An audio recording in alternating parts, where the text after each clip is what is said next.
तेरे आम बर्तमान उदास आश्रम प्रांगण में अच्छु सांगे जोड़ी होती मुख्य सेवक बर्तमान आप देखुं पछपट रही मंदिर आम बर्तमान महाप्रभु को दर्शन करने सेवक महाशय ठार जानी चाहिए आउ कौन कौन रही आश्रम प्रांगण में ये चतुर्धामूर्ति विजय स्थली। अच्छा ठाकुर पूजा पर पहड़ लगी। अच्छा एठी ठाकुर 2012 मसीह चतुर्धामूर्ति आविर्भाव प्रतिष्ठा हेले किंतु सर्वप्रथम मुख्य मंदिर गुरु मंदिर अच्छा बा शून्यवासी परमात्मा ठाकुर श्री श्री उदास प्रतिमूर्ति सहित भव्य मंदिर निर्माण होती 1998 मसीह मंदिर बर्तमान खोला पहाड़ पड़गला मंदिर पहड़ लगी पहाड़ लगे लेट हो खाली बाहर खाली दर्शन करदे कि आप कहते आमर गोशाला भी अच्छी गोशाला रही। अच्छा केते गाई एठी अछंती 8टी गाई अच्छा अच्छा सेवा उद्देश्य रखा है। अच्छा तापरे सेपटे मध्ये हमर यज्ञ गृह रही गृह सेटा भी रहि गला। हां यज्ञ गृह रही गोशाला रही जोटी ठाकुर नीति ढेकी धान फुटा हुए ढेकी रही।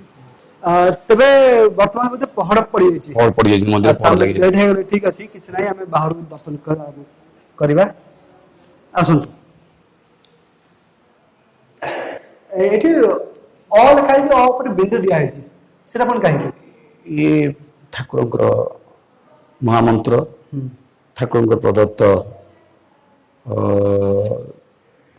बसाण मंत्र बसाण गुरुदेव तो कही पंच बसाण आप क्षेत्र में देखिए एवं आसतु आप गुरुदेव जो बसती जो भक्त मान उपदेश दिखती सेठी आम पंच बसाण रखा पंचबसाण सेपटे अछि देखिए मुख्य आकर्षण नहीं मंदिर सहित ठाकुर विजय स्थली किंतु सेठी आप पंच बसाण प्रकृत स्वरूप अच्छा से जगह सेपटे अच्छा वर्तमान आम देखी पारे कि ये जो रही षड़चक्र ऊपर बीज मंत्र तो कौन रही यार महात्मा से विषय कहे मानव शरीर व्याख्या करा जायछि। अच्छा अच्छा आम शरीर रे चक्र को स्थान रे अवस्थान करती चक्र मंत्र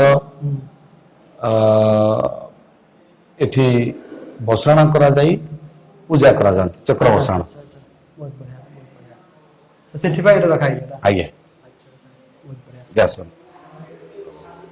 आदि संगीत कहले अच्युतानंद गोस्वामी शिष्य रामदास कहले प्रभु जो आसवे पूर्ण अवतार 12 थर अंश अवतार जन्म ने जो पूर्ण अवतार स्वयं अच्युत आसवे अच्युतानंद होती पंचसखार मुख्य गुण आकार नहीं सी कहले स्वयं अच्युत आसवे निर्गुण ब्रह्म भक्त भाव उदासन षोल अवतार रामदास जनले कहले आगे आम जानी प्रभु तो आसवे चारि वेद धर्म प्रभु पाताले चापिबे कौन साधना रे शून्य ब्रह्म दीक्षा देवे चिन्नी जैसे विवमणाई जन्म मरण हे बत्राही कलिजुगर सर्वोच्च मंत्र श्रेष्ठ मंत्र सबु जुगर कि विशेषकर कलिजुगर स्वयं जो परमात्मा निजे आसवे स्वयं अच्युत आसवे समस्ते जहाँ दूर से देवे सब ठाकुर दिखती ओंकार सब महार्ष ओंकार महामंत्र दिखती चतुर्वेद हूँ ठाकुर जो अजन्म ब्रह्म आसिले ऊर्धर ठोल शून्य रखिले ता तले अकार अकार प्रथम ठाकुर अवयव जो प्रभु उपधारण कले अकार होगले हकार हूँ प्रकृति ब्रह्मांड प्रसव प्रकृति मोर हकार हेले प्रकृति अकार ठार हकार क्षरिले क्लीन कृष्ण क्षीरादिशयन नित्य गोलक अच्छा क्लीन कृष्ण तले से ओमती एकाकार सब विषय शून्य यंत्र यही तत्व को दौथे अच्युतानंद गोस्वामी कहले रामदास प्रभु जो कलिजुग आसवे यही तत्व दे आई तत्व पृथ्वी में जिते धर्म अनुष्ठान अच्छी जिते साधु संस्था अच्छी तत्व को ना केवल उदास तत्व को निर्गुण ब्रह्म निजे जन्म ने भक्त भाव उदास स्थूल अवतार भक्त मान उद्धार पाई विश्व शांति प्रतिष्ठा अजन्मा ब्रह्म उदास नाम नहीं आविर्भाव हे कौटी ना छतिया दर्पणी मुंडणी ग्राम जन्म ने जो प्रभु जन्म ने 3 पाटण थब 3 पाटण कौ कौ पाटण ना काशीपुर पाटण कांचीपाटण नुआपाटण ତିନି ପାଟଣାରେ ପ୍ରଭୁ ଯେ ଖେଳିବେ ଶଙ୍ଖ ଚକ୍ରକୁ ନ ଧରି। ଶଙ୍ଖ ଚକ୍ର କାହିଁ ଧରିବେନି ନା ତାଙ୍କର ଅବୟବ ନାରାୟଣଙ୍କର ଭୂଷଣ ଅଛି, କୃଷ୍ଣଙ୍କର ଭୂଷଣ ଅଛି, କିନ୍ତୁ ପରମାତ୍ମାର ଭୂଷଣ କାହିଁ ନାହିଁ ନା ଭୂଷଣ ଆକାର ଠାକୁରଙ୍କୁ ଦିଆଯାଏ।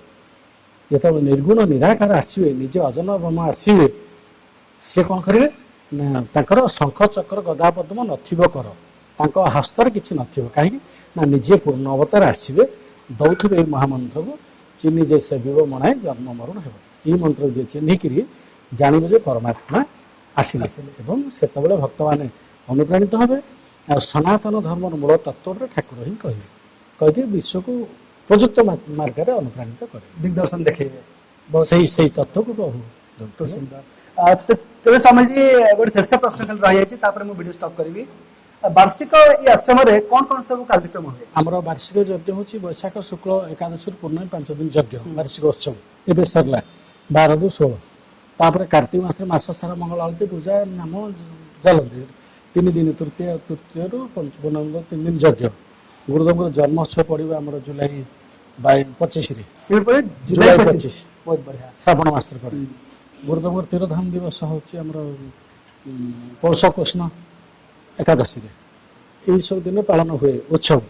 ଆଉ ତାପରେ ବିଶେଷ କରି ପ୍ରତି ମାସର ଶେଷ ରବିବାର ସତ୍ସଙ୍ଗ ଉତ୍ସବ। ତାପରେ ଦୈନନ୍ଦିନ ବହୁତ ଭକ୍ତମାନେ ଭିଡ଼ ହୁଏ, ଏମିତି ଆଲୋଚନା ଚାଲିଥାଏ।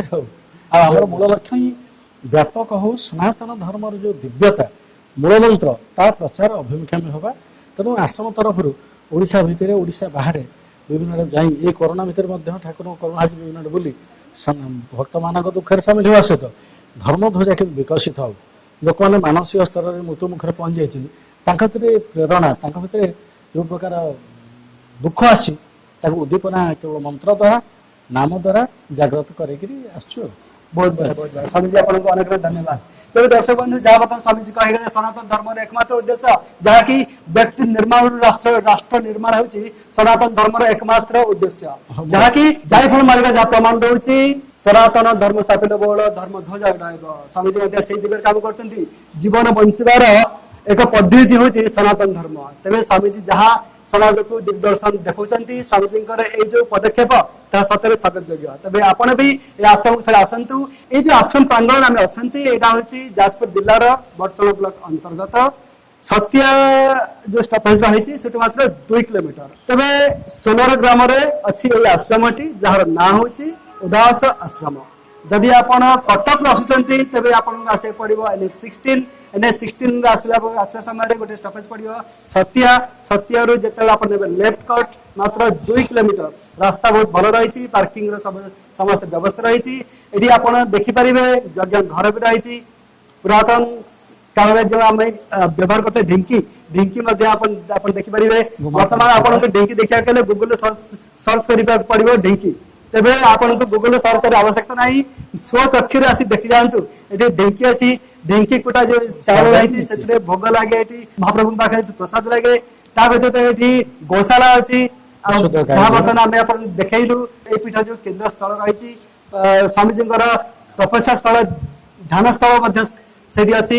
ତେବେ ଏଇ ଯୋଉ ଦୈନନ୍ଦିନର ଆପଣଙ୍କର ବିଜି ସିଡ୍ୟୁଲ ଭିତରୁ ଟିକେ ସମୟ ବାହାର କରନ୍ତୁ ଆଉ ଏଇ ଆଶ୍ରମରେ କିଛି ସମୟ ବିତାନ୍ତୁ। ତେବେ ଡେରି କାହିଁକି, ଷ୍ଟାର୍ଟ କରନ୍ତୁ ଆପଣଙ୍କ ଭେହିକିଲ, ପହଞ୍ଚି ଯାଆନ୍ତୁ ଏଇ ଆଶ୍ରମରେ। ବିଦାୟ ଦିଅନ୍ତୁ, ପୁଣି ଦେଖା ହବ ଆଗାମୀ ଅଧ୍ୟାୟରେ। ଜୟ ଜଗନ୍ନାଥ, ଜୟ ପଞ୍ଚସଖା।